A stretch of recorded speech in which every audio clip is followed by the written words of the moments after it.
Salut les gars! What's up? Hello. Je suis content de vous avoir dans l'épisode numéro 3 de Let's Fight dans lequel on va parler du UFC numéro 1.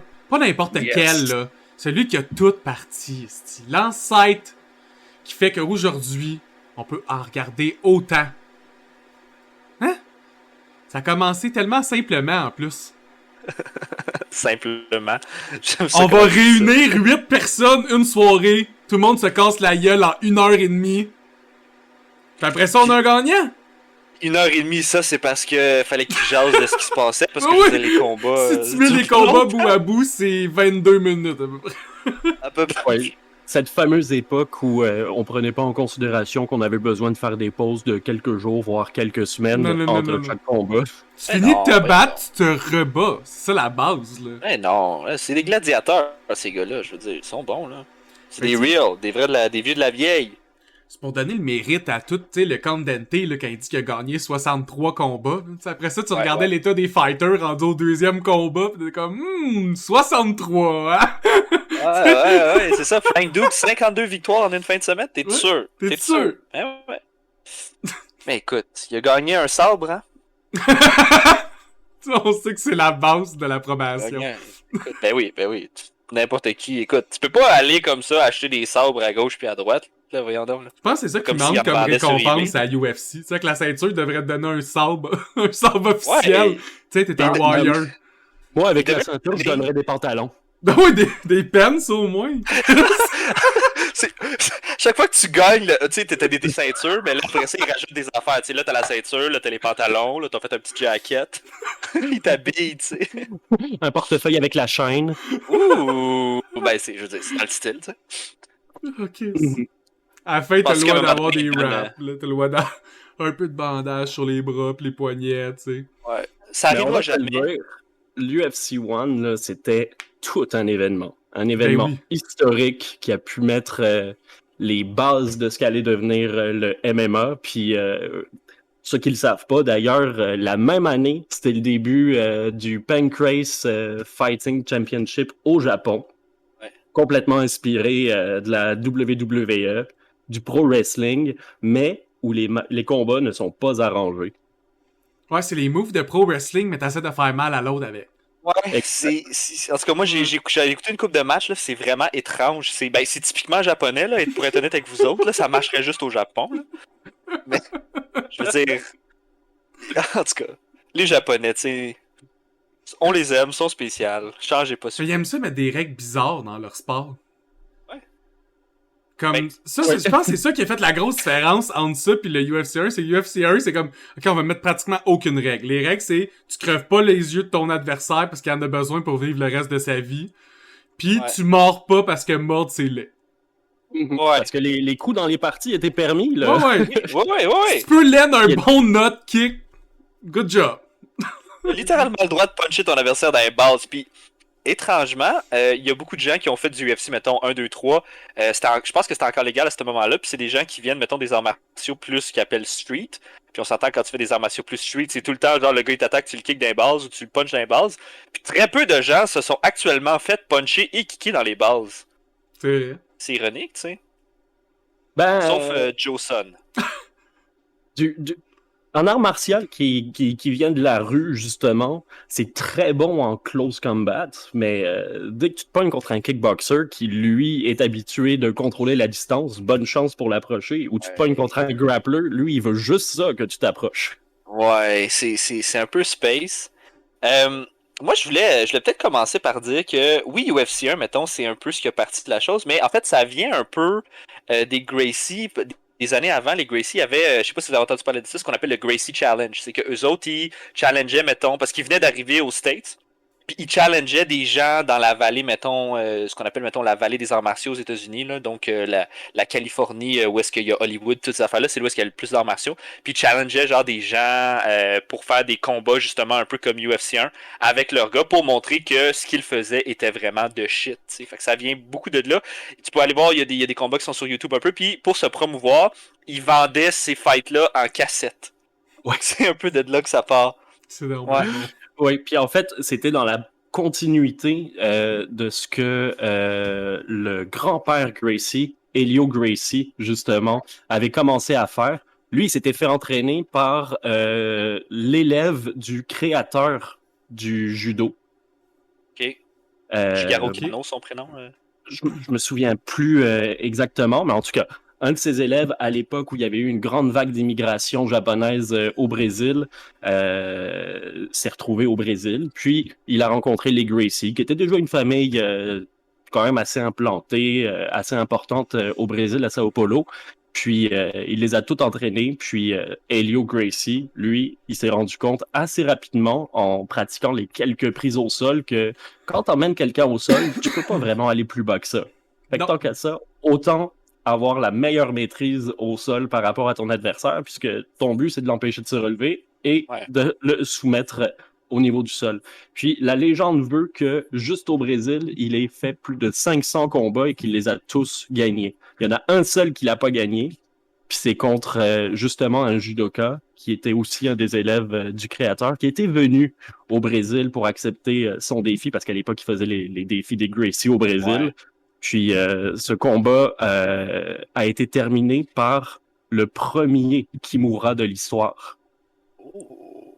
Parce que justement, Nice. cet élève s'appelait Kimura. Donc, ils ont donné le nom de cet élève-là, de cet élève, de ce maître du judo à ce move-là. Ce serait le seul combat que Helio Gracie aurait perdu. Supposément. Ouais. Supposément. Parce qu'on parle pas Supposément. on parle pas de nos défaites, tu sais. Eh Non, mais il n'y avait regarde, pas de VHS à cette époque-là encore. je Mais non, jure, fait c'est que, ça. regarde. Hey, c'est pas sur YouTube, ça existe pas. Et voilà, voilà, tu l'as dit, Alex. Moi, je trouvais Puis, Oh fucké. my God. Moi, là, je connaissais rien de UFC 1 avant de l'écouter pour faire la vidéo, là. Puis comme, le début, là, j'avais l'impression d'être dans un vieux jeu vidéo. Genre, le hype des vieux Mortal Kombat, là. C'est comme la fiche de character qui fait quelques petits moves. Ça zoome sur sa face, là. T'as un peu sa bio à côté. J'étais comme, ah, c'est donc ben nice. Pour vrai, le UFC 1, même UFC Quelle 2, bonne c'est littéralement promotion. Street Fighter, là. C'est C'est Street ça! Fighter, là. C'est très de ça, là, tu sais. Ça commence avec genre fucking un E-Honda, puis genre un autre personnage qui Oui. fait un Hadouken, là, tu sais, je veux dire. Puis ils ont pris Ça les commence de 8 même, là, styles. tu sais. Ben, 8 styles. Ils ont essayé de prendre les styles qui étaient les plus populaires aussi. Pas nécessairement ceux qui allaient le mieux performer pour ce type d'event-là. Là. Ils ont juste pris ceux qui étaient le plus connus. Puis que le monde a fait comme, oh my god, moi aussi je fais du taekwondo, mettons, je vais aller voir ça, tu sais. Ouais. Mais il y a une. Tu sais, le UFC 1, c'est spécial parce qu'il y a un peu une controverse aussi par rapport à ça, là. C'est pas nécessairement une théorie du complot, mais plus une petite controverse parce que, bon, c'est sûr que c'est organisé par les Gracie, par le plus vieux Gracie, là, pas le patriarche, mais je pense un des plus vieux Gracie. Rorian. Puis il y a un promoteur qui s'appelle Art. Je l'avais ici, en tout cas, il s'appelle Art. Là. Puis, supposément que c'est les Gracie qui auraient choisi, mettons, les fighters qui auraient été invités, qu'ils auraient pick. Puis, c'est assez ironique que le seul qui a de l'expérience dans le grappling, c'est Ken Shamrock. Puis, c'est un lutteur style un peu WWE. Lui, il fait du shoot fighting au Japon. Puis, c'est le seul qui a de l'expérience en ground. C'est toutes des petites affaires de même. C'est un peu une controverse. Bon, je veux dire, ça enlève pas à Roy, là, tu sais, c'est Roy Gracie qui a gagné. Puis, je veux dire, il a battu tout le monde, là, tu sais, je veux dire, j'enlève vraiment Puis pas quand ça. même Je veux dire, le vite. monde.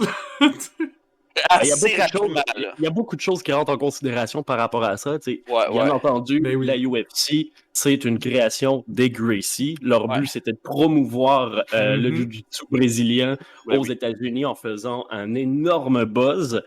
Donc, moi, comme j'en avais parlé justement à Alex avant que ça commence, l'arbitre officiel de la UFC à l'époque, il y en avait un seul, c'est John McCarthy, Big Ouais. John Big McCarthy, John. qui était un des premiers élèves des Gracie aux États-Unis, avec Matt Serra, puis je me souviens plus qui d'autre.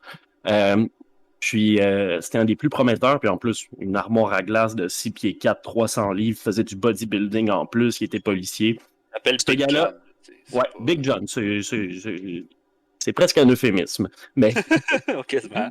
puis c'est ça. Puis ce qu'on sait aujourd'hui, c'est que au moment où les combats se rendaient au sol, même s'il se passait pas grand-chose, John avait quand même eu la recommandation de ne pas faire lever les combattants puis de laisser le combat au sol se passer. Là, t'as un Gracie qui rentre dans la compétition, bien entendu. Royce, chose qui est très intéressante à savoir, c'est que Royce, c'était le plus mauvais de tous ses frères. Ouais, Supposément, oui. ouais. C'est ce que son grand-père, ben, le grand-père, il disait. C'est ce qu'il disait. Moi, je pense pas que c'est le plus mauvais Ben, de tu sais, ses quand tu frères, regardes, honnêtement. je pense pas, moi, je pense qu'il était middle pack. Parce que tu regardes certains de ses frères qui ont de l'air des machines à tuer. Ouais, ben, c'est très commun. On le sait maintenant que il y en a un qui se dopait, puis que c'était Ouais. ça. Je veux dire, il testait pas au début, fait qu'on le savait que c'était ça, puis s'est fait pogner à un moment donné. Fait qu'on le savait qu'il y en a un qui se dopait. Mais Royce Gracie, c'était. Je pense que de carrure, mettons, c'était le plus petit. Yeah. C'est peut-être. Ben, tu sais, même tu dans la regardes, compétition, mettons, c'est dans les plus petits de toute la quand compétition. on Le seul dit plus petit, c'est c'est- Ken. Ben, il est 6 pieds. Il Ouais, faisait 170 livres. Ouais. Puis Ken en Ouais, faisait c'est ça. 230. Ouais, c'est ça. Ouais. Grosse Ouais. différence de poids, par contre. Ouais, puis il est fait sur le long, là, parce qu'il est quand même 6 pieds 2, je pense, Royce Gracie, mais il est pas fait. Il est juste long, là. C'est un asperge un peu, là. Ouais, mais je pense que. Puis en même temps, c'est tout un peu à leur honneur, parce que si tu fais un vidéo promotionnelle d'1 heure et demie de bataille où est-ce que tu pètes la gueule à tout le monde, si en plus t'es plus petit que tout le monde, c'est encore mieux, Mais tu c'est sais. Je sûr, veux dire. il y a aussi beaucoup d'or dans ce temps-là qui focusaient sur les striking, tu sais, de frapper debout en étant droit puis reculé. Puis eux, c'est un peu un art qui veut te focusser sur justement le groundwork, tu sais, du wrestling technique puis tout. Ouais. C'est la meilleure promotion, tu sais, ils ont montré que tu peux forcer cette weakness-là chez quelqu'un qui est pas préparé à cette weakness-là. Ouais. Puis Mais c'est. on a vu dans la dernière fois qu'on a fait un épisode que le monde recherche la technique ultime. C'est comme si pour plein de monde, c'était rendu la nouvelle technique ultime. Puis il y a beaucoup de champions qui ont été vraiment forts en wrestling par la suite. Là. Ouais. Ben, moi, si on veut parler, mettons, un peu de l'aspect un peu social de l'époque, où est-ce que, quand le film Karate Kid est sorti dans les années 80, là, fin 80, c'était de shit. Le monde, Ouais, ouais. moi, mon prof, André, il en a parlé, il dit, moi, littéralement, là, dans les années 80, après Karate Kid, là, s'il y a un gars qui s'en venait te voir, puis tu t'installais comme dans un stand style karaté, là, le gars était comme, oh shit, moi je me bats contre toi, là, tu fais du karaté. C'était comme de shit. Puis dans les arts martiaux, il y a des modes. Hein. Souvent, il y a eu la mode de ci, il y a eu la mode de ça. Puis avant, dans les années 90, il y a personne qui faisait du ground. Le jiu-jitsu, ça n'existait pas vraiment. C'était très anodin. Les gens, ils ne connaissaient pas ça. Les seuls qui faisaient vraiment du ground, c'était ceux qui faisaient de la lutte olympique, mais c'était pas considéré comme étant un art martial, c'était considéré comme étant un sport olympique. Donc, les gens qui faisaient de la lutte olympique ne se battaient pas contre les gens qui faisaient des arts martiaux parce qu'ils côtoyaient pas le même univers, tu sais. Exact. Fait il y a personne dans ces années-là vraiment qui a du ground, ou très très peu, très marginalement. Ce qui est à la mode, c'est le karaté, le kung-fu, le taekwondo. T'as deux endroits dans le monde où t'as du combat au sol, c'est au Brésil, puis au Japon c'est très sommaire encore. Ouais, puis c'est judo, là. C'est du combat, c'est plus du judo que du jiu-jitsu. C'est de leur placer sur le dos. C'est pas faire exactement. des Je veux dire, c'est tellement récent le jiu-jitsu que même encore aujourd'hui, regarde, mettons, regarde le judo, il y a des règlements, il y a des fédés, c'est fait d'une certaine façon, c'est dans un cadre hyper précis, hyper particulier pour le sport. Encore aujourd'hui, au Canada, des compétitions internationales de jiu-jitsu canadiennes, ça n'existe pas. Il n'y a même pas d'association nationale de jiu-jitsu au Canada, puis aux États-Unis, je sais pas s'il y en a une nationale comme, mettons, Judo Canada le serait pour... il y en a peut-être une coupe à gauche et à droite, mais il y en a pas. Une fédération nationale aux États-Unis, mais celle qui reste la plus grosse, puis je pense qu'ils ont fait un événement au Canada une fois, c'est le ADCC, Abu Dhabi Championship. Okay. Ouais. C'est le plus prestigieux, puis d'ailleurs, dans les Gracie, ils ont tous pratiquement été champions du ADCC, sauf Royce, si je me trompe pas. Le meilleur, c'était Royler, c'est lui qui a tout pété. Rickson Gracie aussi, qui était pas mal le plus gros de la gang, celui qui se dopait justement, là, mais qui lui, il fait ramassait tout le monde. Moi, je le crois que je me cache. Oh, tu devrais, pas vrai. Je sais pas si lui, c'est le seul qui est invaincu pour de vrai avec tous les records qu'on a dans la famille Gracie. Là. Doute là-dessus. Moi, avant mon combat, je me shoot. Après ça, je fais une ligne de coke. Et imagine, tu sais, là, dans Rocky, là, le russe, là. Ouais. Bon, ben, imagine lui, mais au lieu d'être genre russe puis blond, il est genre brésilien, puis c'est ça, là. C'est littéralement ça, là. Comme tous les Brésiliens, il est juste incroyablement beau, tu sais, histoire d'en rajouter une couche. Oui, ben oui. Ça vient avec. T'es brésilien, t'es beau en général. Mais pour en revenir à ce que tu disais, GM, c'est tout à fait vrai. Il y a eu la grosse mode du karaté dans les années 90, début 2000. Je pense que tous les trois, on en a fait d'ailleurs dans ces années-là. C'était à la mode. Ah oui. Mais c'était aussi le piège des arts martiaux traditionnels de ne jamais pratiquer de manière réelle, entre guillemets. Ou dans Ou à l'opposition. la limite, mettons, sportif dans un cadre, mettons, où est-ce que, mettons, un gars de karaté se battrait, mettons, contre un boxeur, mettons. Dans ce genre. Il y avait très peu de styles qui faisaient du vrai sparring. C'est très peu, ouais. Il y avait le Kyokushin, Shotokan, Kyokushin qui en le fait plus, Kempo. mais dans le Ils Kyokushin... font contre eux-mêmes. Il y a ça aussi. Tes techniques peuvent bien marcher contre toi-même, là, ça se peut. Là, Ils en font contre eux-mêmes, puis les règles sont spéciales. T'sais. En Kyokushin, t'as pas le droit de frapper à la tête avec tes poings, mais t'as le droit de le faire avec tes jambes. Fait que tu sais, c'est des... Oui, bon, je leur enlève rien. Là. Moi, j'irai pas me battre dans une compétition de Kyokushin, là, je me ferais ramasser, mais je veux dire, c'est des règles très particulières, puis quand tu ramènes ça dans un contexte de UFC, ça marchera pas. Là, tu vas manger un coup de poing sur la gueule, puis ça va être fini. Là. Je veux dire, c'est... Tu vas être comme le gars, il vient pour puncher dans ta face, comme ah, c'est une feinte. BANG! Oh shit, c'est vrai, il pouvait me puncher dans la face pour vrai. En même temps, je dis ça, mais je veux dire, GSP vient du Kyokushin. Fait que, tu sais, je veux dire. GSP vient du Kyokushin, jamais fait de lutte jusqu'à l'âge de 19-20 ans. Puis il s'est ramassé le meilleur lutteur de la UFC. Ouais, le seul lutteur, puis il a été champion pendant combien d'années avec son ground game? Au moins 2 ans avant que le monde commence à pick-up, là, facile. Là. Ouais, ben, il a que 2 défaites en carrière, puis les 2 défaites, c'est contre 2 gars qui sont devenus champions. Ben, un des 2 qui était champion, l'autre qui est devenu champion parce qu'il a réussi à prendre sa ceinture. Mais les 2, il s'est rebattu contre eux, puis il les a éclatés. Là. Oh ouais. My God, GSP. Faudrait qu'on fasse un épisode juste sur GSP. Ouais, c'est sûr. Oh, UFC 1. Il y en aurait des choses à dire sur ce gars-là qui a commencé à se battre dans les réserves. Qu'on parle un peu des différences de format entre les ligues maintenant puis l'UFC 1. Tu sais, déjà, UFC 1, là, c'était un événement. Ouais. On verrait... Comment on pourrait revoir ça? Comment vous reverriez ça, mettons, un concept à un événement? Ah, ce serait de la grosse merde. Ouais. À part en Russie, je vois pas où est-ce que ça pourrait avoir lieu. Là. Ouais, c'est ou ça prendrait toute l'année. C'est quoi, vous commencez avec 64 meilleurs fighters, puis à chaque mois, t'as ton autre combat, genre? Comme... Oh my god. Ben, de un, dans le fond, il faut comprendre que les gens qui ont fait UFC 1, c'est un peu des... Oui, c'est des champions de ci, de ça, puis ils ont été dans des ligues de ci, de ça, mais c'est plus des brawls. Que actuellement des tu sais, je veux dire, la ligue officielle de kickboxing là, c'est assez ratchet là, à cette époque là. Fait que ça leur enlève rien, mais je veux dire, c'est plus des brawlers que des sportifs littéralement là. Aujourd'hui, les gens qui font des MMA, c'est des athlètes là, c'est des machines athlétiques là. Tu sais, dans ce temps-là, tu regardes juste, écoute, il y avait de la bédaine au pied carré, ils pétaient des gueules pareil, mais je veux dire, c'était pas des athlètes comme qu'on a la conception de l'athlète aujourd'hui, tu sais. Il y a tellement de bonnes je pense pas qu'aucun accepterait ça.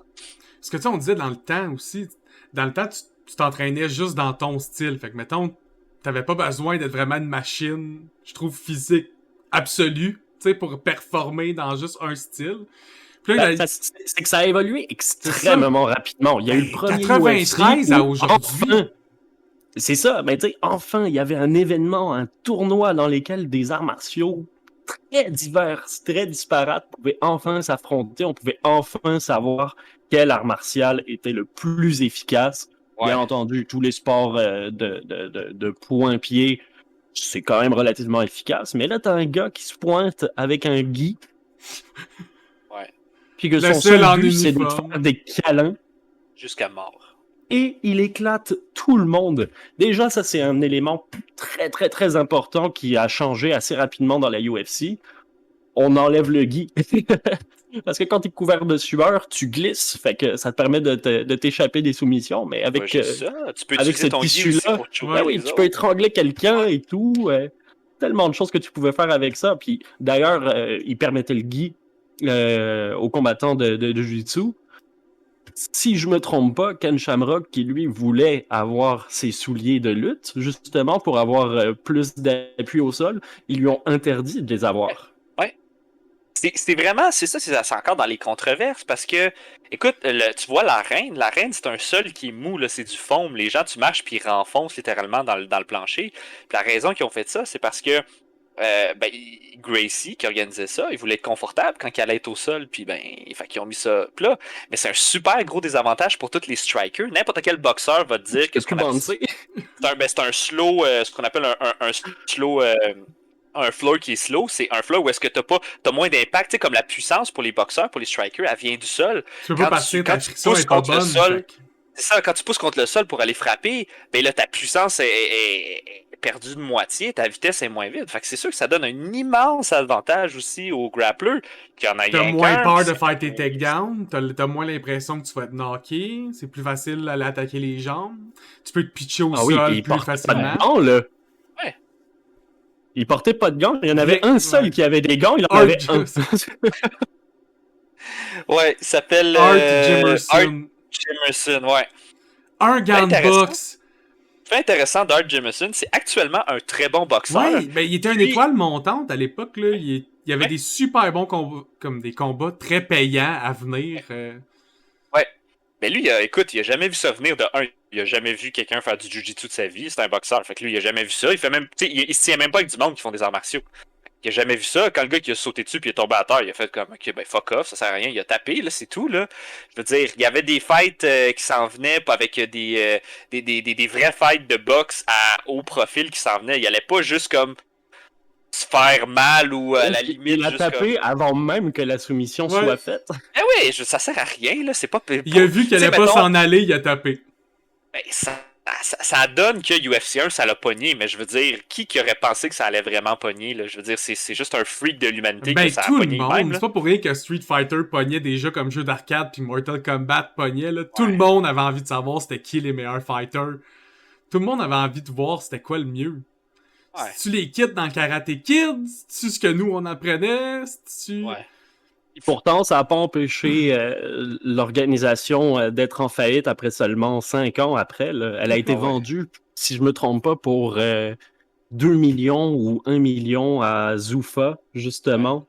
Ouais. Ouais. Les frères Fertitas, qui étaient des bons amis à Dana White, qui lui, en plus, était coach de boxe et le gérant de 2 futurs champions qui il sont a su devenus des promote grands comme rivaux. du monde son achat lui. Non, mais ça a été vraiment long avant qu'il fasse de l'argent avec la UFC, là. Ça a été très très long. Le temps qu'il se build un audience, là, ça a dû prendre, je sais 20 pas ans. moi, écoute, jusqu'à 2000, quasiment jusqu'à 2010, là, facile. Avant 2010, là, la UFC, là, ça passait même pas à TV. Là, il remplit les bars quand il y a des bons fights. Fait que ça a pris du temps, là. Ben, tu sais, elle a été achetée pour 2,5 millions, si je me trompe pas, entre 1 et 2,5 millions fin des années 90. Puis quand elle a été revendue, bien entendu, sous contrat que Dana White reste le président, parce que, il fait quand même très très bien son travail pour le meilleur et pour le pire, ça a été revendu pour 2 milliards. Ouais. C'est un bon investissement. On dessine des zéros, pis des zéros. C'est une des zéros. Mais tu sais, ce qui est intéressant aussi, c'est que dans les UFC maintenant, tu vas pratiquement jamais voir des spécialistes. T'sais, ils vont tous avoir appris un peu de plein de styles, ils vont essayer d'être ceinture noire en telle chose par telle autre chose, avec des fondamentales d'un troisième affaire pour venir compenser leur weakness. Mais tu sais, dans le premier, c'est juste des styles. On fait comme, on va aller chercher 8 styles.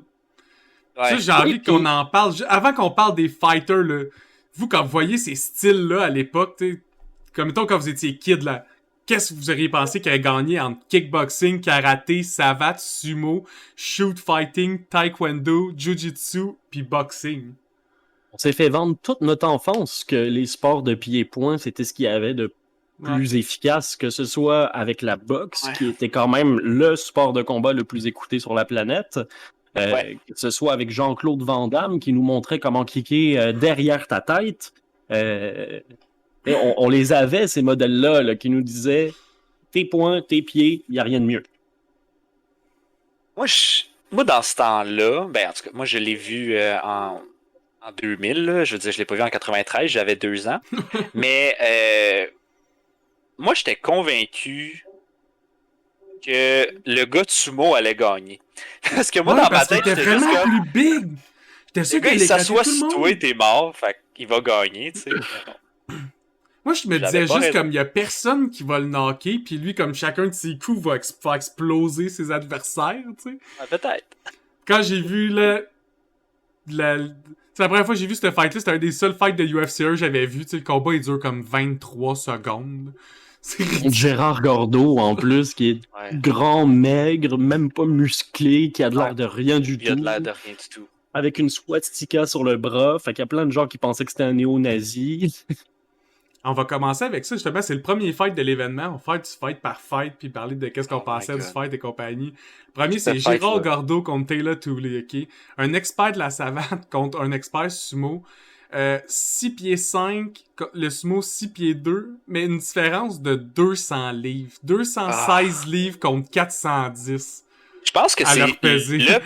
c'est le plus grand écart de poids dans la UFC, toutes catégories confondues. Là. Je veux dire, c'est le plus gros qui s'est battu contre quelqu'un qui a un poids assez Penses-tu qu'il y a ordinaire. quelqu'un Là? qui accepterait ça de nos jours, un fight avec un écart Non. de 200 livres?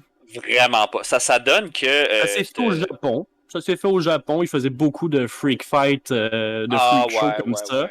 Mais c'était pas dans la UFC. Fait que t'as Mais quand c'était même pas dans la raison sur UFC, le ouais. point que c'est le plus gros écart. Puis je pense même que même dans le Pride, ils ont pas égalé cette différence de poids-là. Ah, c'est Ouais. insane, le 200 livres de différence, là. C'est Ouais. deux personnes contre une personne.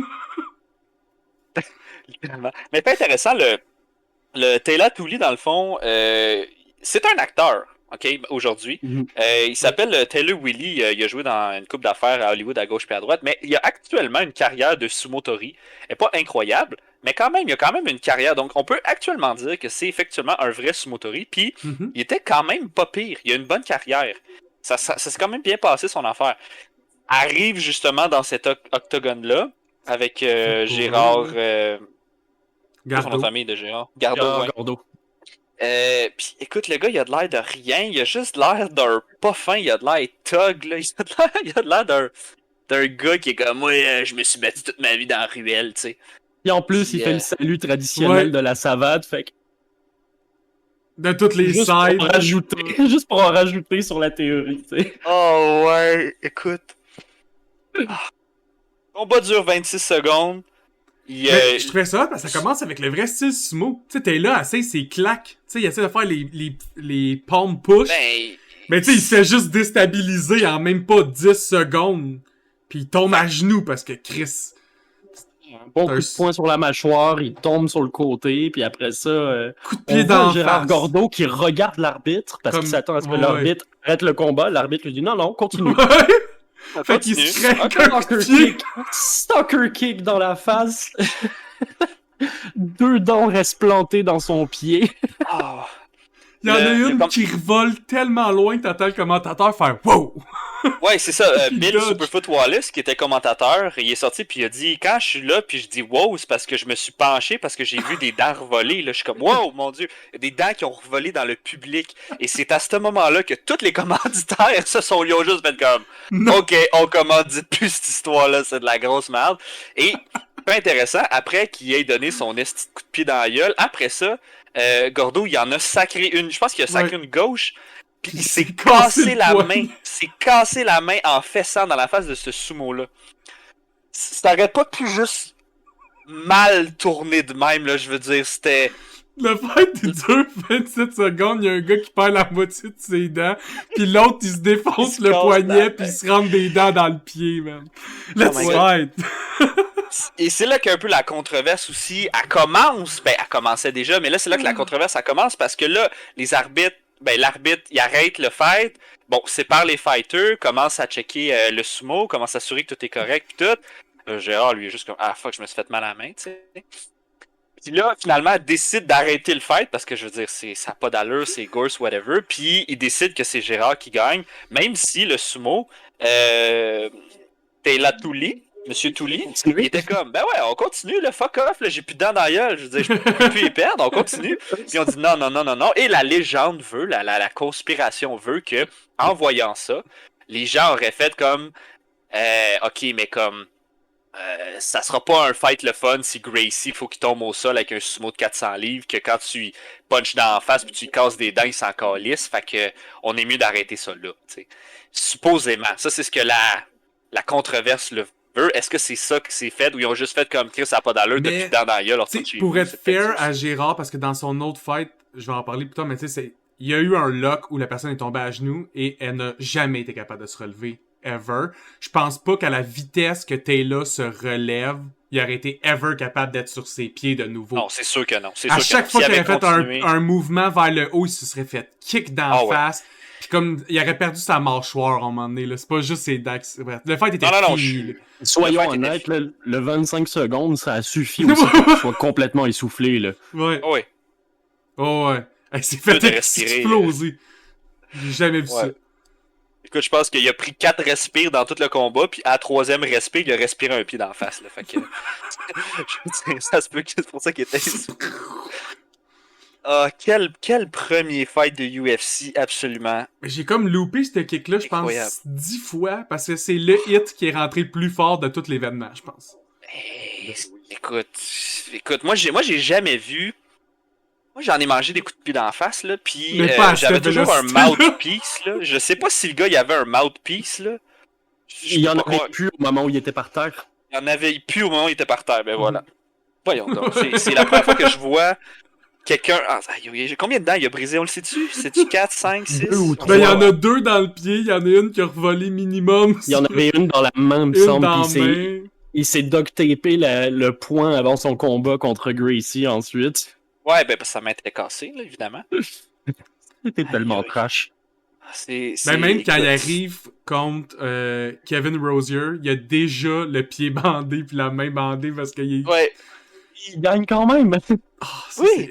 Non, c'est actuellement, je suis allé voir, c'est Monsieur Gordo, là, il a comme fait, je peux te sortir tes stats vite, là, je pourrais pas dire en savate, là, mais en kickboxing, là.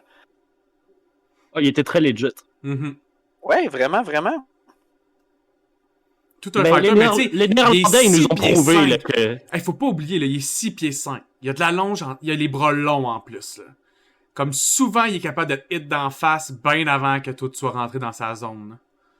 C'était juste le premier d'une série de Néerlandais à faire parler d'eux dans le MMA ensuite, parce qu'il y a eu Bas Rutten au Japon qui avait commencé dans le pancrase, puis lui, il venait justement d'un background de kickboxing. Comme pas mal tous les Néerlandais, parce qu'ils font presque tous de la savate ou du kickboxing ou de la boxe française, qui était quand même le sport de combat le plus populaire à ce moment-là en Europe occidentale. Puis Bas Rutten, hein? Bas Rutten, parlons-en, ce gars-là, qui débarque au Japon dans le shoot fighting. Il n'a jamais de sa vie combattu au sol. Et dans le pancras, il n'avait pas le droit de donner des coups de poing au visage. Fait qu'il se ramassait à faire des knockouts en claquant les gens. Faut être tristement fort là, pour arriver à faire ça. Et c'est drôle qu'ils ont... par une gifle. C'est juste moi qui ont dit t'as pas le droit de donner des coups, mais t'as le droit de donner des claques. Comme je sais pas si c'est mieux ou c'est pire. C'est comme au sumo, t'as le droit de comme donner des claques, des push-claques, mettons. Fait que d'après moi, c'est un peu la philosophie qu'ils ont eu. C'est comme c'est correct si tu fais un claque, mais tu peux pas comme fermer tes poings. Ben, c'est ça, tout le monde donnait des gifs comme ça. Mais c'est pas déchirer la peau, en théorie. Sauf lui qui donnait des directs. Dang! Écoute, si les règles sont tout croche, écoute, il va y avoir des gens qui vont abuser du bon pain, là. Je veux dire, c'est ça, là. C'est comme ça que ça fonctionne. Et à cause de ça, ça l'a même rendu encore plus précis en kickboxing parce que, vu que c'était quand même plus difficile de knock-out quelqu'un avec une claque, il s'est mis à constamment viser le foie dans tous ses combats. Ouais.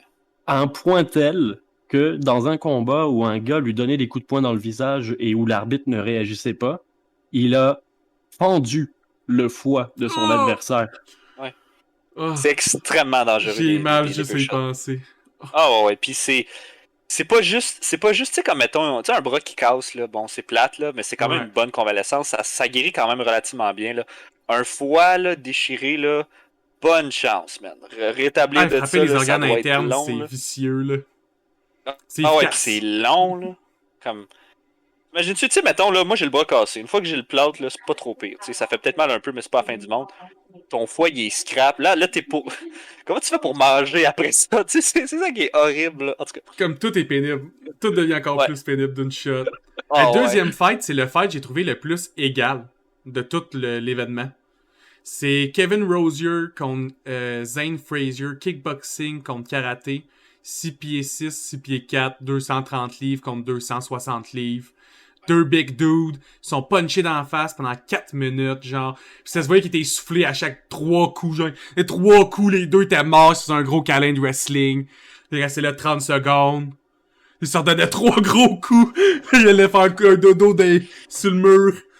Écoute, moi, ce fight-là, c'est le plus long de toutes les fights. Ouais, C'est celui il qui est dure done. 4 minutes Ça, 20 secondes. Toutes les autres sont 2 minutes et moins, puis celle-là, il est 4 Ouais. minutes 20. Je pense 4 minutes 17, 4 minutes 20. Je pense que c'est qui est intéressant, ce genre de fight-là, c'est. Au début, ça commence assez égal. Bon, il se tourne autour, il y a ci, il y a ça. Puis après, comme 2 minutes, là, c'est vraiment one-sided. Là. C'est vraiment Kevin Rosier qui a pris le dessus, Ouais. puis l'autre, il essaie juste de survivre pour sa vie. Là. Écoute, ça Mais c'est au finit, là, début, il est en c'est train de lui Zane donner qui a des coups de l'avantage. talon dans la gueule par terre, là, tu sais. Moi, le début du fight, là, c'est Zane qui a l'avantage. Il met Kevin au sol. C'est le premier qui met Kevin au sol. C'est juste que Kevin réussit à se relever de sa position de sol. Puis en se relevant, il décalisse Zane à terre. Puis après ça, c'est là que leur lock est vraiment pas bon pour Zane. Là. Zane commence à se faire manger une méchante raclée. Après. Ah ouais, écoute. Pour ramener ça un petit peu à ces théories du complot-là, par rapport au premier événement, je trouve que tu soulèves un excellent point par rapport à ça. Le combat le plus long de la soirée. Le combat le plus long de la soirée en kickboxing, essentiellement. Ouais. On s'entend que tous les mouvements qui nécessitent d'avoir de l'explosion, c'est les mouvements qui sont les plus fatigants à la longue. Mhm. Fait que pour celles et ceux qui se sont déjà retrouvés dans des combats ou dans du sparring ou quoi que ce soit, après 1 minute, là, t'as mal aux épaules. Là. tu commences à être fatigué. Le goût d'aller te Versus coucher, tu sais. quelqu'un qui fait du grappling, qui lui est extrêmement habitué à utiliser tous les muscles de son corps de manière en endurance, justement. Donc, se ramasser en finale contre un gars qui fait du kickboxing, qui est rendu complètement essoufflé, qui a plus du tout son système d'ATP-CP pour pouvoir supporter sa force ou quoi que ce Pas soit. juste ça, Gérard T'es contre sûr Royce. que Royce allait gagner. Il a là. une main foutue, un pied foutu. Il a fait un combat contre... Il vient tout juste de sortir de son combat contre Kevin Rosier, qui est un beef de 265 livres. Fait que là, tu viens de te faire cogner par un gars de kickboxing de 265 livres, t'en faire du grappling contre un autre dude pis t'as une main pétée, tu sais. Ouais, il est vraiment badass, là, je veux dire.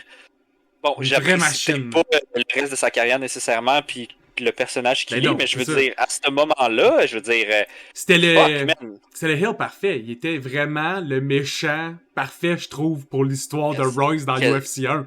C'était comme le quasiment, meilleur là. show de lutte ever. Vraiment. Le fun fact, moi j'ai regardé Kevin Rosier, je suis allé voir son win streak, puis en kickboxing, il a fait 74 combats, il en a gagné 66, dont 66 par knockout. Ben il y a ça, quand même 265 livres, pis ça, c'est d'après Ouais. moi, il a perdu du poids pour le UFC. Il doit être comme en moyenne 280-300 livres. Quand il fait il ses est pas fights de petit, ce gars-là. kickboxing, tu sais. Il est pas petit, ce gars-là, puis ben, il a eu une bonne carrière. Ses Mhm. affaires, ça fonctionnait très bien. Moi, je pense que quand il est arrivé aussi dans l'UFC, son premier fight, ça a été long. Il en a mangé une coupe de shots. Puis après ça, bon, il s'est battu contre quelqu'un qui était peut-être aussi vraiment meilleur que lui dans son sport. Mais écoute, moi, je le regardais aller au début. Tout puis jouait j'étais contre comme- eux. Tout Oui, jouait c'est contre vrai. eux. Ça, Ouais, c'est ouais. vrai, que- par exemple. Encore aujourd'hui, les tournois de Jiu-Jitsu à l'international, c'est plusieurs combats dans la même journée. Ils Mhm. sont habitués à travailler en endurance constamment. Ouais.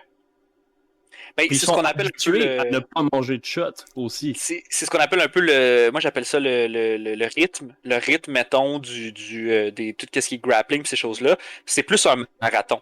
OK? Deux Ouais. gars qui se battent, mettons, en brésilien. Oui, il va y avoir des petits. Dans le fond, c'est un long marathon suivi par plein de petits bursts d'endurance à Ouais, gauche c'est et que à tu droite. bouges super lentement, pis là, clac, tu donnes un coup d'un Ouais. mouvement pour bouger, pis tu rebouges, pis C'est ça. Mais t'es capable, t'as des moments de répit que t'as peut-être un petit peu moins, justement, au debout. Parce que, en tout cas, Mais c'est sûr aussi que, je veux dire, c'est des kickboxers aussi qui se battent sur du terrain qui est mou, là. Je veux dire, tu vas t'essouffler bien plus rapidement sur du terrain mou, juste le te déplacer à gauche puis à droite, puis d'avoir ton rythme de boxe comme ça sur un terrain mou, ça va être encore plus... Ça va te gérer plus d'endurance, là, tu sais, c'est sûr et certain.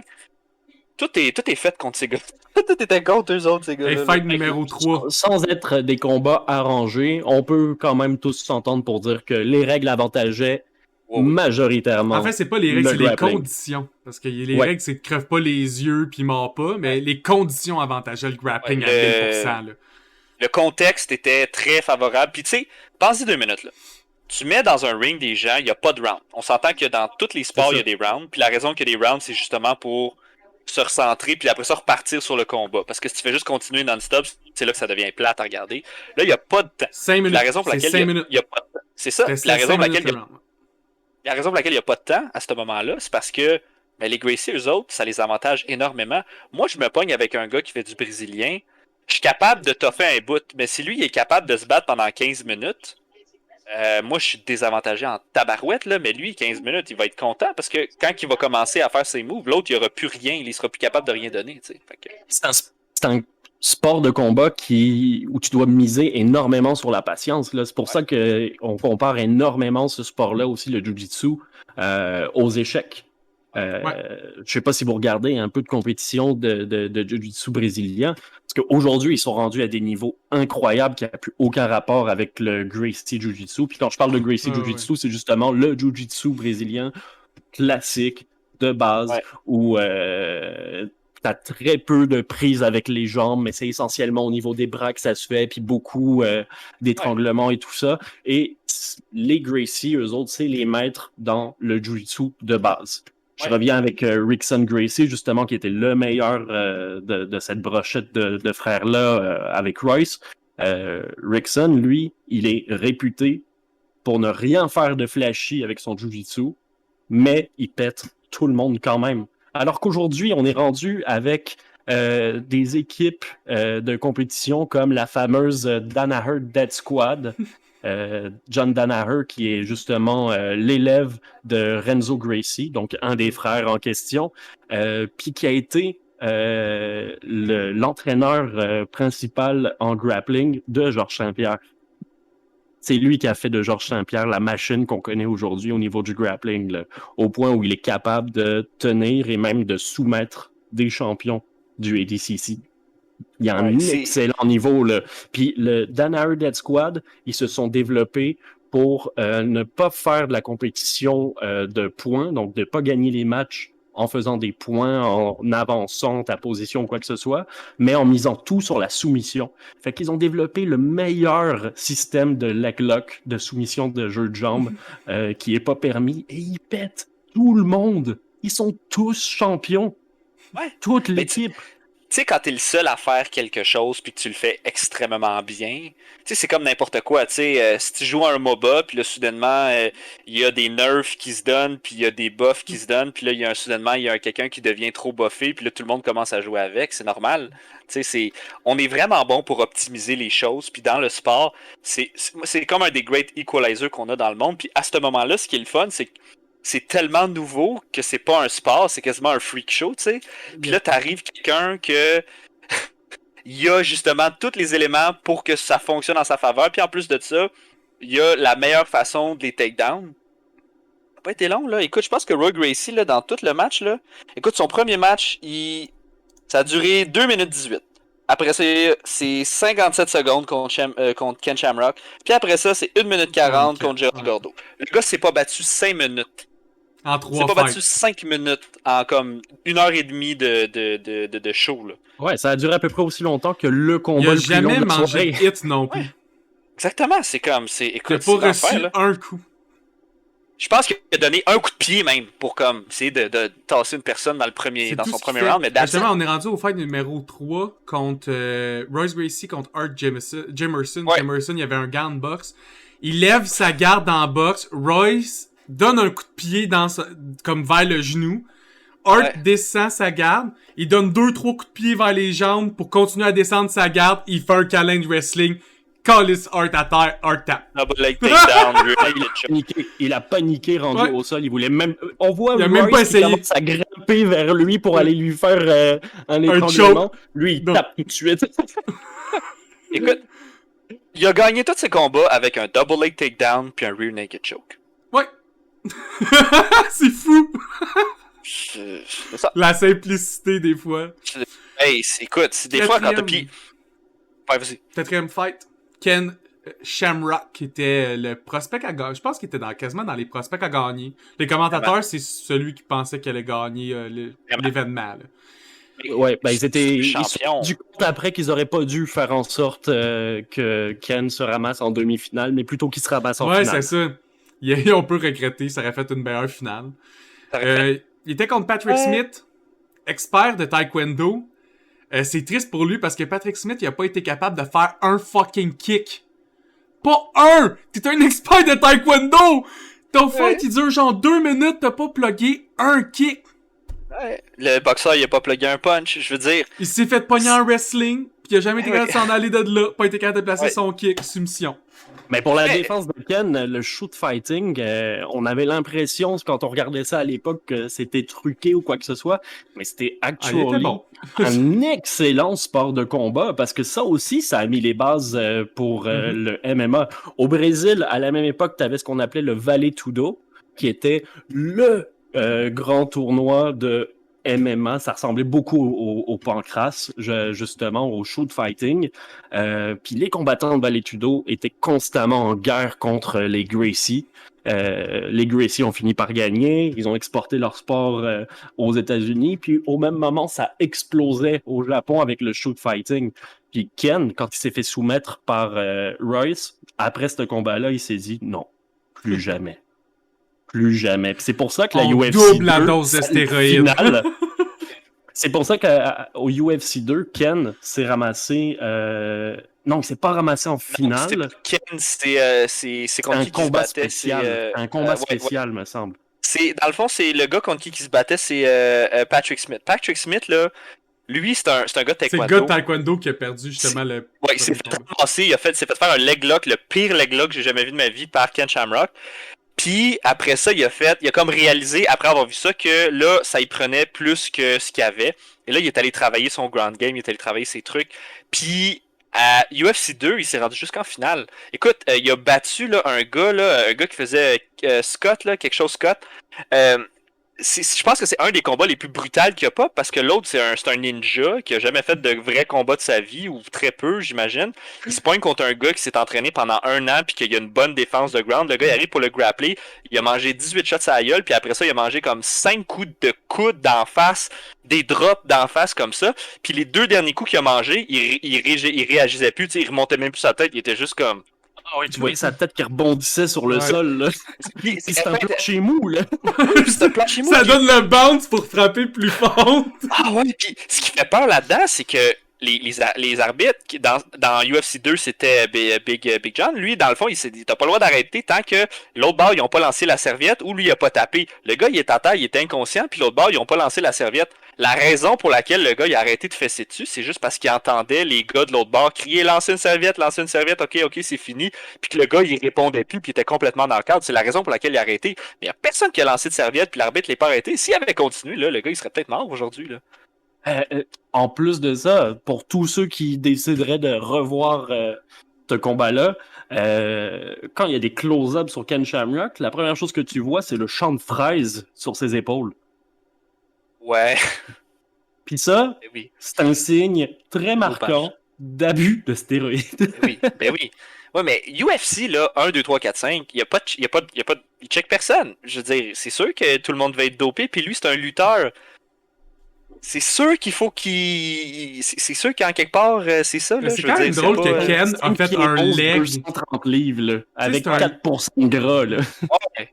C'est un secret de polichinelle, là, rendu là. T'es un expert des jambes, tu sais. C'est comme les taekwondo, c'est comme nous, on est des spécialistes des kicks, pis tu perds en te faisant faire une clé de jambe. C'est comme il a utilisé ta peur de perdre ton instrument, c'est ton seul instrument. Puis il est comme, je te lock, tu veux-tu que je te pète la cheville? Non!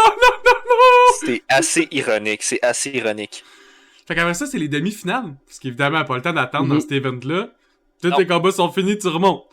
Fait que là, c'était Gérard Gordeau contre Kevin Rosier. Fight des 2 kickboxers. Tu sais, Savat contre kickboxing.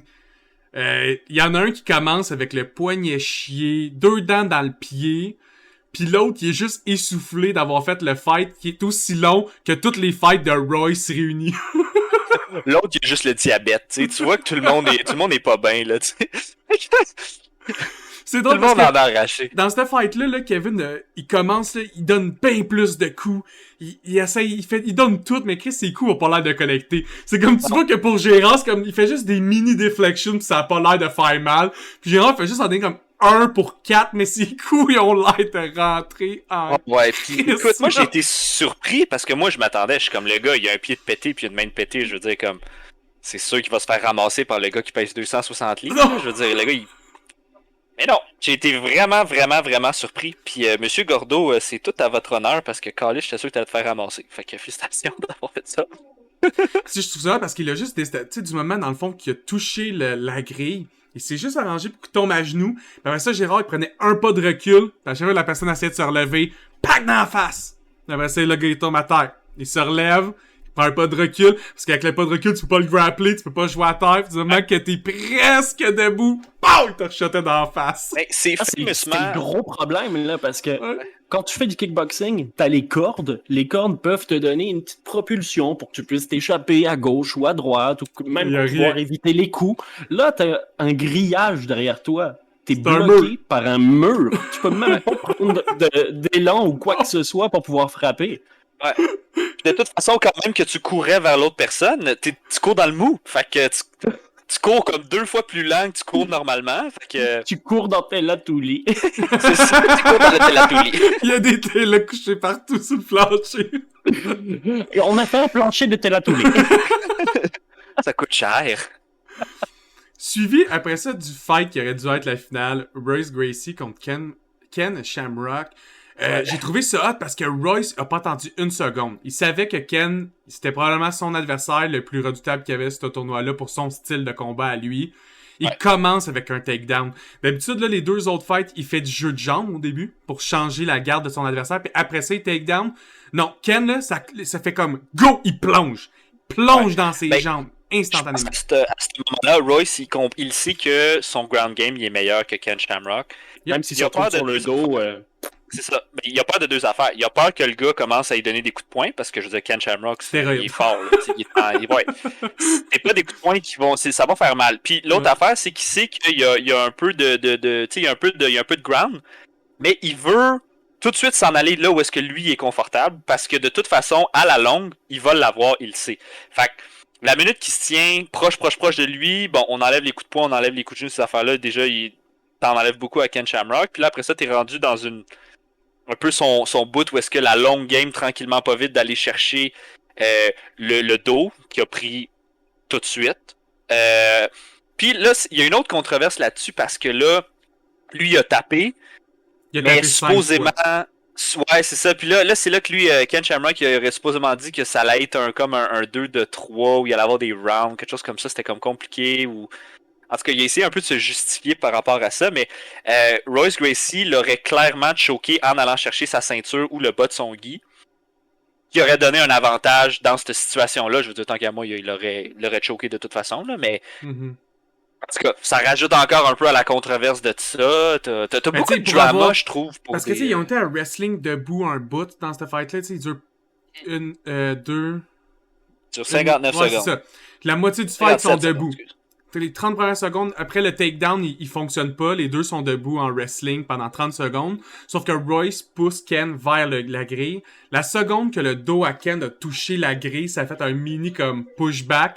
Royce s'en est servi, il l'a pitché à terre. Puis après ça, c'est 30 secondes de juste Royce qui améliore sa position jusqu'à temps qu'il fasse son choke latéral. That's it.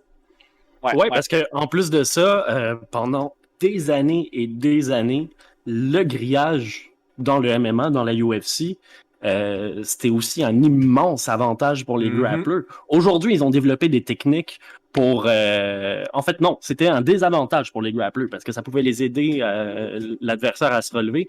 Aujourd'hui, c'est rendu complètement l'inverse. Là. Maintenant, les grapplers sont capables d'utiliser le grillage à leur avantage. Puis Royce, c'était un des premiers qui était capable de faire ça.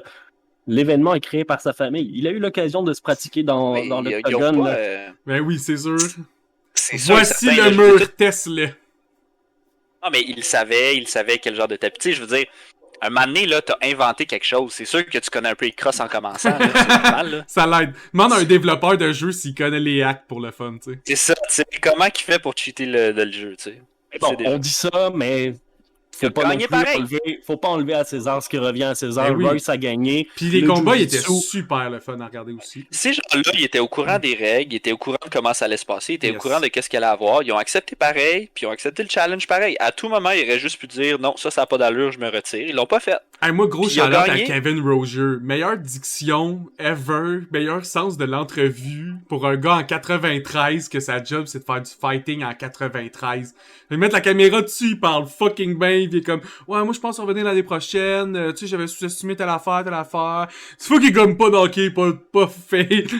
Deux Ah, combats, il- il était knocké après. Correct. Les brawlers sont calices, là. Tu vois, il Va est être déjà là l'année tout proche, il est prochaine, là. guys. Tellement cool comme attitude. Oh my god. Fait qu'on s'en va à la finale. Royce Gracie contre Gérard Gordeau. Hey, là, rendu là, pour vrai, Gérard avait l'air magané. Même avec le fight Yo. commence. C'est clair qu'il y avait de l'air. Moi, je lève mon chapeau. Pour Oh de my vrai, God, là. la détermination de ce gars-là, quand même vouloir Ça prend de continuer. la volonté, là. Fuck, man. Je me pognerais pas avec lui dans un bar, man. Parce que Hey, je me fais un paper cut puis je pleure pendant 2 heures. Là, fait que... Il faut un Le gars, c'est béquet beau pot. le fucking Terminator, man. Peu importe comment tu le shoots puis que tu lui pètes des affaires, il continue à avancer vers toi, genre à vouloir C'est t'étrangler, là, tu sais. C'est comme faut-tu le knock-out ou qu'il tape. Sinon, il va continuer à te frapper forever. Ouais. Mais ok, Fait fait que- que le fight commence, il se tient. Royce a été vraiment plus cautious des hits de Gérard, parce que là, ça faisait 2 personnes qui TKO. C'est le premier fight où il reste loin pendant un bout. Tu vois que Royce, il est comme... Oh, attends, là. On va prendre là le là, temps d'analyser ce gars-là, il ses sait se bras. battre pour vrai. Ouais, là. c'est ça, on va analyser sa distance de kick, de punch, ok. Et là, une fois qu'il est sûr, là, il va pour le takedown. Ah ouais, puis ça a pas été long, là. Non, Puis en mais plus, en il a même temps... peut-être le dos tout de suite, fait que... En même temps, Gérard Gordeau, il avait un bas de Guy aussi, fait que rendu à la finale, il était couvert de sueur, mais les Ouais. jambes complètement sèches à cause du pantalon, puis ça avantage les grapplers encore une fois. Encore une fois. Puis, moi, ce que j'ai trouvé ça intéressant de cette histoire-là, c'est que tous ces gens-là, même s'ils ont jamais vu du Brésilien, ou ils ont jamais vu ça, à chaque fois qu'ils se font ramasser à terre, ils ont tous le même réflexe de débutant qui est de se mettre en petite boule. Hein? En se disant, au moins, s'il me frappe pis tout, je vais être capable de me protéger la tête, puis je vais être capable de me protéger ça. Puis c'est un peu ça que les gars brésiliens aiment bien, parce que eux autres, ils veulent aller chercher le dos. C'est quand t'es en ground, c'est comme une des meilleures positions en brésilien d'aller chercher. Quand t'es dans le dos, même si tu vas pas chercher un choke ou quelque chose, t'es la meilleure place où tu peux pas avoir le dos de quelqu'un, genre.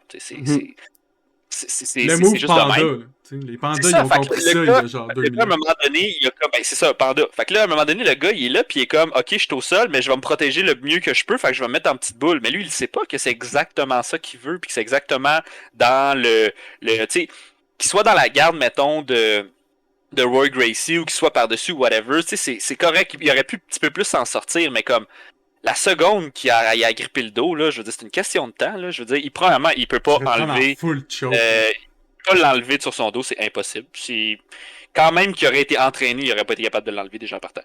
De 2, c'est juste une question, tu sais, il aurait juste pu le bash à mort avec ses poings, il aurait pu faire ça, il aurait pu faire ça, c'était déjà fini. La seconde qu'il a pris son dos, là, c'était fini.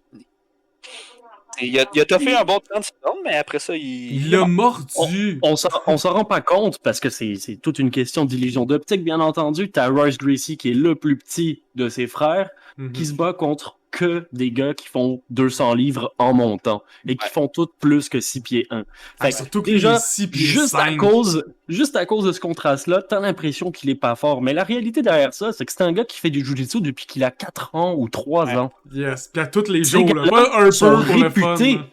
Ces gars-là sont réputés pour avoir des grips incroyablement forte. Il t'attrape Oui. le poignet, t'as la main qui devient bleue au bout Ah oui. de 20 secondes. Là. C'est S'il ça. t'attrape, il ne te lâche pas. Puis moi, je dis aux gens, je dis toujours aux gens, là, tu sais, comment il est tout petit pis tout, tu peux pas te relever. Ben regarde, mets-toi flat à terre sur le ventre, là, puis mets un poids de 175 livres sur ton dos, puis essaye de te relever. Exact. Fais juste essayer. Essaye. Exact. Puis après ça, faut t'imaginer que ce c'est- poids-là va faire des mouvements pour te déstabiliser puis te replaquer au sol. Ouais. Puis qui connaît les stratégies pour. Mhm. Yes. Mais, tu sais, pour être franc quand même, un autre gros problème qu'il y avait également, c'est rapidement, les lutteurs ont commencé à vouloir rentrer dans le MMA, à vouloir en faire pour pouvoir s'essayer contre le Jiu-Jitsu, justement. Puis très souvent, ils se faisaient ramasser parce que qu'est-ce qui se passe quand tu es un lutteur et que tu te fais mettre au sol? Ton premier réflexe, c'est de te mettre sur le ventre pour essayer de te relever. Ouais. Tu Pas donnes juste ton ça. dos. Mais pas juste ça, parce que comment le sport est fait, quand tu fais de la lutte ou tu fais du judo, quand tu es sur le dos, tu perds. Ouais. Mhm. Eux autres, ils ont un style de lutte où est-ce que le but, c'est de ne pas aller sur le dos le moins possible. En brésilien, le but, le but, c'est d'améliorer ta position puis de t'en aller vers une soumission. Que tu sois sur le dos, que tu sois par terre, puis tout, Côté ça te concerne très peu. Fait que, contrairement à ces sports-là qui ont dû s'adapter pour attaquer puis pour aller jouer avec les gens qui faisaient du brésilien, c'est qu'à un moment donné, eux autres, ils font ça dans un contexte sportif, tandis que le brésilien fait ça dans un contexte qui n'est pas encore tout à fait défini. Parce que, tu sais, à ce moment-là, c'est pas un sport, ben oui, c'est un sport, mais c'est pas un sport fédéré, il n'y a pas de règles, il n'y a pas, tu sais, il y a pas ci, il n'y a pas ça. Contrairement à ces autres sports-là où est-ce qu'il y a une façon de faire qui est très propice à eux autres. Fait que, t'es sûr qu'ils ont les mauvais réflexes contre les gars de Jiu-Jitsu à la base. Les gars de Jiu-Jitsu viennent juste d'inventer quelque chose que personne n'a jamais vu. C'est sûr et certain là, qu'ils savent pas comment se battre, mais ça. Mais ça a évolué très rapidement. Ça a pris même pas 5 ans, puis les lutteurs étaient capables de se défendre assez bien face aux gars de Jiu-Jitsu. Surtout que eux, ils avaient une éthique de travail et d'entraînement que les gars de Jiu-Jitsu n'avaient pas à ce moment-là. Oui, Eux autres, ils étaient habitués à s'entraîner 6 heures par jour, 7 jours semaine, à contrôler leur poids aussi, à faire des pesées et tout ça. Ils connaissaient la nutrition et tout, puis t'allais parler de Dan Severn, excellent exemple, justement. Mais moi, je pense que c'est là où est-ce que quand le UFC c'est devenu un sport, puis que ça a commencé à être géré, ben ça a commencé à être joué par des athlètes et non des gars d'arts martiaux, parce qu'il y a beaucoup des gars d'arts martiaux, c'est pas des athlètes, c'est des fighters, des brawlers, des gars d'arts martiaux. Quand les athlètes ont embarqué dans le game, puis ils ont fait comme, OK, le sport, c'est ça. Pour être optimal, exactement. Pour être optimal, il faut que tu aies ça dans ton ground game, ça dans ton up game, une coupe de takedown, puis il faut que tu aies ce type de tempo-là. Là, c'est devenu géré par des athlètes, des gars qui s'entraînent, pas juste dans le. Là, des athlètes olympiques. Là. Ça a complètement révolutionné la game. Là. Mais dans tout cas, il y a un méta qui s'installe, ça l'aide. Là. Voilà, c'est exactement comme ça que ça fonctionne. Tu sais, le dernier fight que Royce Gracie a fait, il l'a fait contre qui l'a fait. En tout cas, dans son dernier fight, là, ça faisait comme déjà 10 ans qu'il en faisait, ben quasiment 20 ans qu'il en faisait. Fait qu'il il s'était entraîné dans d'autres choses. Là, il y avait plus un up game. Mais je veux dire, son jiu-jitsu brésilien ne l'aidait plus vraiment à la fin, là, malgré le fait qu'il avait 40 ans puis il se battait avec un athlète qui était aussi plus vieux. Mais à la fin, ça l'aidait plus vraiment parce qu'on a développé un ground game de UFC qui était supérieur pour le sport du UFC. Mm-hmm. Ça, c'est une autre histoire s'il se battait, mettons, en jiu-jitsu brésilien avec un gars de MMA. Mais je veux dire, la minute que le monde a réalisé qu'il y avait une façon de faire le sport qui était optimale, là, ben, il fallait que tu sois bon dans le sport du MMA puis pas dans juste le brésilien, tu sais.